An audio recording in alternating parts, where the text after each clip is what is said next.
sa aking kawan, ako'y kanilang susundan. Hallelujah, Hallelujah,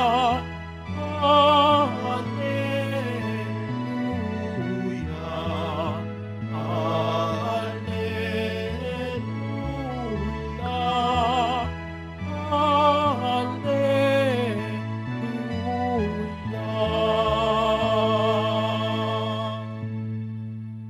Sumainyo ang Panginoon. At sumairin. Ang mabuting balita ng Panginoon ayon kay San Lucas. Papuri sa iyo, Panginoon. Isang araw ng pamamahinga, muling pumasok si Jesus sa sinagoga at nagturo. May isang lalaki roong tuyot ang kanang kamay sa hangad ng mga eskriba at mga pariseyo na maparatangan si Jesus. Nagbantay sila upang tingnan kung siya'y magpapagaling sa araw ng pamamahinga. Subalit batid ni Jesus ang kanilang mga iniisip, kaya't sinabi niya sa lalaking tuyot ang kamay, "Halika rito sa unahan." Lumapit naman ang lalaki at tumayo roon. Sinabi ni Jesus sa kanila, "Tatanungin ko kayo, alin ba ang ayon sa kautusan? Ang gumawa ng mabuti o ang gumawa ng masama sa araw ng pamamahinga? Magligtas ng buhay o pumatay?" Tiningnan ni Jesus ang nasa palibot niya at sinabi sa lalaki, "Iunat mo ang iyong kamay." Iniunat niya ang kanyang kamay at ito'y gumaling. Nagngit-ngit sa galit ang mga eskriba at mga pariseyo at pinag-usapan nila kung ano ang dapat gawin kay Jesus. Mga kapatid, ang mabuting balita ng Panginoon. Pinupuri ka namin, Panginoong Hesukristo. Magsiupo muna po ang lahat. Magandang tanghali po sa inyong lahat. Pakibati nga ang katabi ng magandang tanghali. Mga kapatid, isang realidad sa ating mananampalataya na makita ang Diyos na makapangyarihan. At kasama sa ating pagkakita sa Panginoon bilang Diyos na makapangyarihan, alam din natin na ang Diyos ay tunay na mabuti.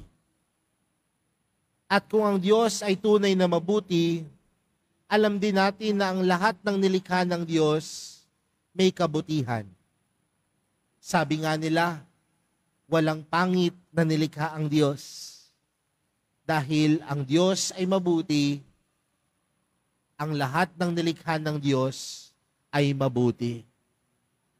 Pero aminin natin mga kapatid, na ang bawat isa sa atin bilang mga tao ay nilikha ng Diyos. At kung tayo ay nilikha ng Diyos, nangangahulugan din na ang bawat isa sa atin may taglay na kabutihan.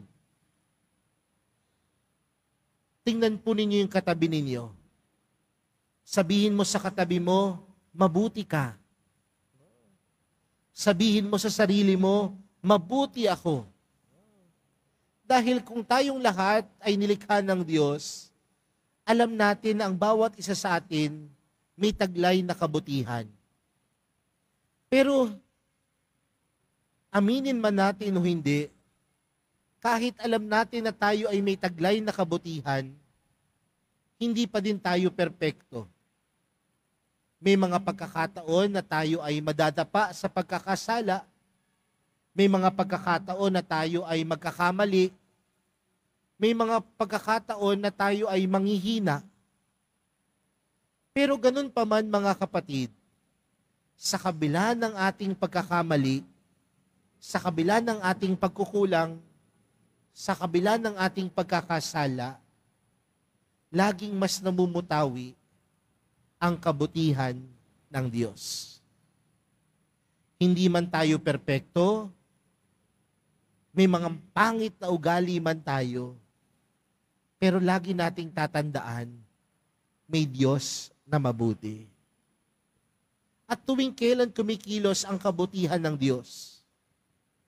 Sa atin pong ibanghelyong napakinggan, ang mga Pariseo at mga Eskriba tinutuligsa si Jesus.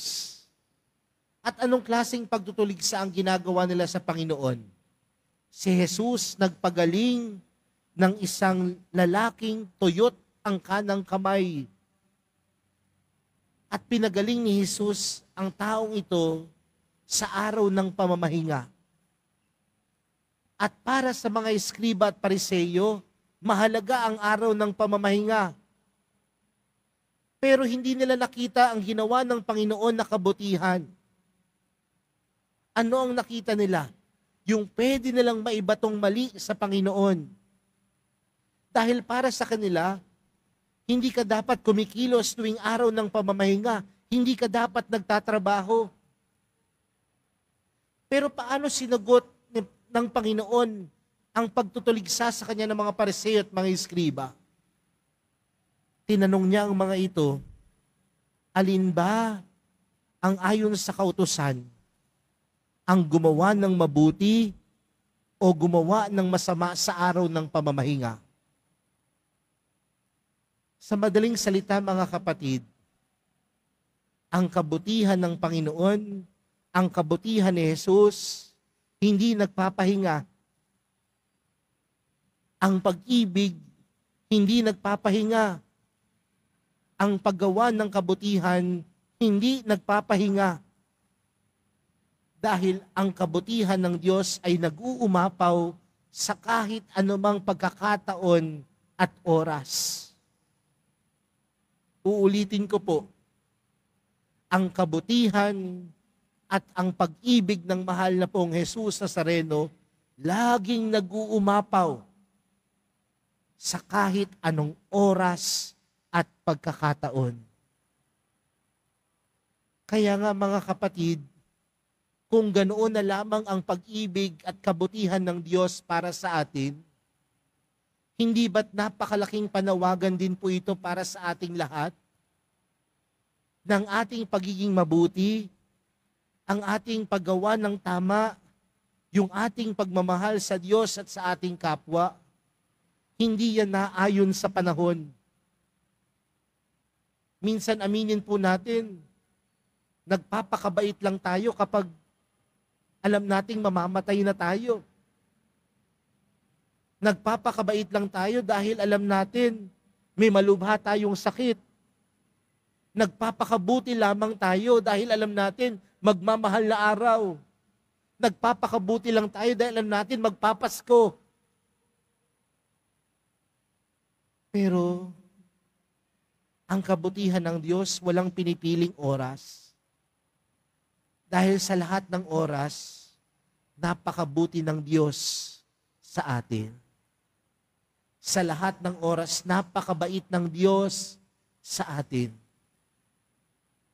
At kung ganoon ang pag-ibig ng Diyos at kabutihan ng Diyos para sa atin, hindi ba't malaking hamon din ito para sa atin na maging mabuti din tayo, maging mapagmahal din tayo, at tayo'y gumawa ng tama sa lahat ng oras at pagkakataon. Kaya mga kapatid, sa pagpapatuloy po ng ating banal na misa, para sa araw na ito, damhin natin ang kabutihan ng mahal na pong Jesus Nazareno. Damhin natin ang kabaitan ng Diyos. Damhin natin ang pag-ibig niya. Ang kanyang pag-ibig na nag-uumapaw sa kahit mang anong oras at pagkakataon. At kung gano'n na lamang ang pag-ibig ng Diyos para sa atin, maging hamon nawa ito sa atin, na sa ating buhay dito sa lupa, magsumikap din tayong maging mabuti, maging mabait, at maging mapagmahal, kagaya ni Jesus, sa lahat ng oras at pagkakataon. Amen.